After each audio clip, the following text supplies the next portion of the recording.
Lieutenant Governor Newsom, thanks for coming in. Great to be here. You are running to succeed Jerry Brown, and it'd be hard to imagine two people more different than Jerry Brown and Gavin Newsom in terms of style, age, demeanor. So why are you the guy to replace him? I've known Jerry literally my entire life, and there's a lot of truth to that. Stylistically, I tend to step up and step in, not as passive in certain issues. The knock on me, or the thing people liked, was I was the 12th member of the Board of Supervisors when I was mayor of San Francisco. In terms of my legislative agenda, I tend to want to lead on reforms, not wait for them to land on my desk. What's an example of an issue where you would be less passive? Issue of health care. It's devouring the budget of the state. Look, in this country, it's 17.9% of GDP, $3.3 trillion a year. You can't have a budget conversation. You can't have a pension conversation. You can't have a conversation as it relates to the issues of small business growth unless you're having a healthcare conversation. That's one where I'd take the reins a little more. High-speed rail. It is in trouble. It is. It's limping along. It is being built, but at the moment it could be a train to nowhere. At what point would you abandon it? Because there may not be federal money, there may not be private sector money.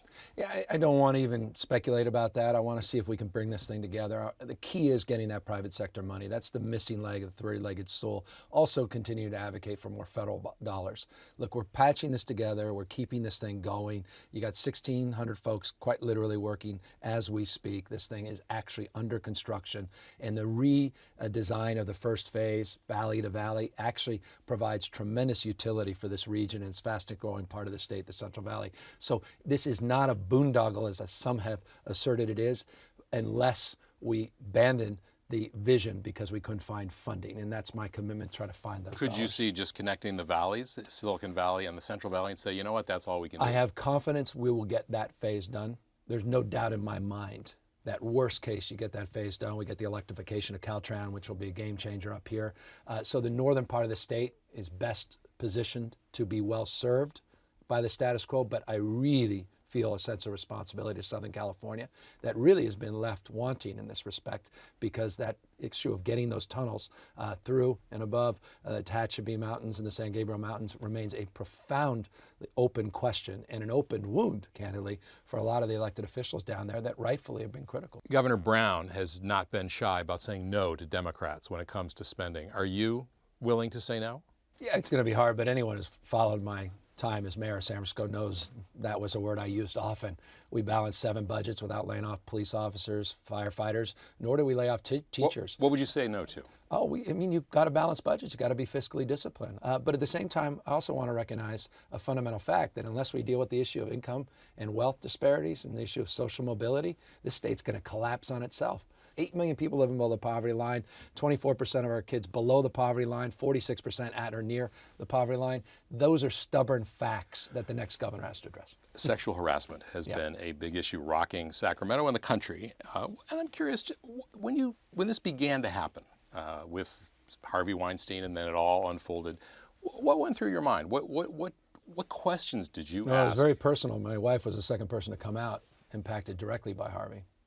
So candidly, it was very personal in that respect because she had the courage to come forward and also to talk to me about what happened in ways that she hadn't in the past, which was pretty jaw-dropping. As it relates to Sacramento, the courage was also demonstrable, all those women that came forward. And they deserve affirmation, they deserve justice, and they most importantly deserve reforms. Would you support penalties against legislators who are found guilty of harassment or sexual assault? And should the public be paying money for these settlements?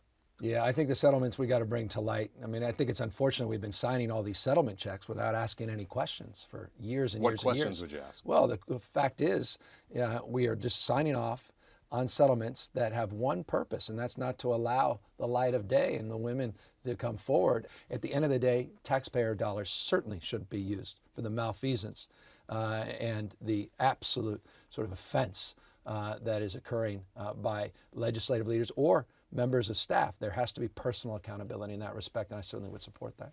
One of the problems with cannabis operations is all the cash, because there's no banks to use that can accept the money. What would you do about that? Well, for the last year and a half, we've been promoting this idea of a state bank. That's not going to be easy. You talk about needing federal waivers and all kinds of special interests. They're going to do everything to make sure that doesn't happen. There are a lot of credit unions that are quietly actually accepting the cannabis cash and are hopeful that the federal government stays pat and doesn't necessarily interfere with that. But this is not an issue unique to California by any stretch of the imagination. It's not just a blue state issue. You've got red states and blue states with medical marijuana that have the same open-ended questions. And so I think eventually, and I hope in the near term, this will be addressed appropriately. The federal level will remove the status of this being a Schedule I drug, which is preposterous and absurd. If you win, you're going to take office in 2019, 2020, right around the corner. Can you say definitively you will not run for president? That is not my aspiration. California will be well served by having a governor who's working full time on the state's business. And by the way, quite substantively, the one regret I hear more often privately, not just publicly, of Governor Brown, is that he came back to make up for the fact that he had his eye off the ball and was doing a lot of things in those first early terms where frankly he had a presidential lens, not the lens on California. And what a contrast, what he's accomplished in the last 7 years versus I think being focused elsewhere in those previous 7 years is I think a tell that we need a governor who's working full time on the state. Did I hear you say you don't want to be president ever? No, who wants that? With all due respect, ex-president sounds like a great job. No, well, there's only one way to get there. You know that. No, I'm looking in the. Here's a tape. You'll have this tape. No. Lieutenant Governor, thank you very much. Thanks.